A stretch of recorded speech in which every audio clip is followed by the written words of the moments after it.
Step number 1. Go to Network. Stay in TCP/IP. Modify the default NIC IP address.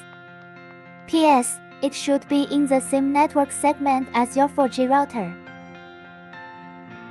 We could check current network segment with few steps for wireless connection. Right-click network icon.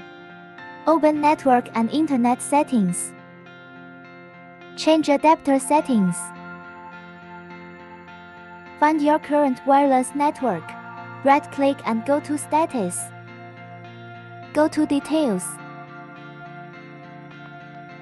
Current IP segment, subnet mask, and default gateway could all be found here.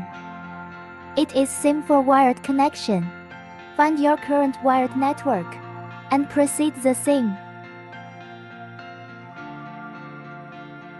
After filling in IP info, we could also test if the IP is conflicted or not. DNS by default is using Google DNS, and confirm the default NIC card.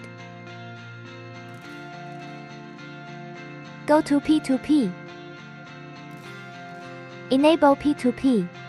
Press Apply to continue. Exit and re-enter P2P. Make sure the status is online. Step number 2. DMSS is the professional mobile surveillance app, serving end user with remote surveillance management service. You could scan the QR code to download for your iOS or Android. Open DMSS and log in. Now let's add our NVR. Press Add icon.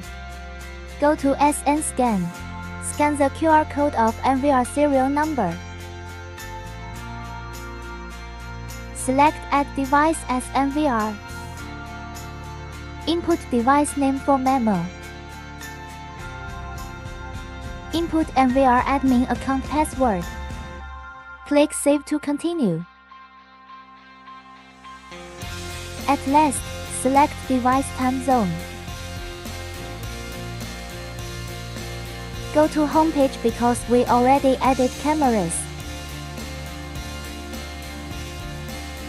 Now NVR is well added. Find our NVR and start remote monitoring.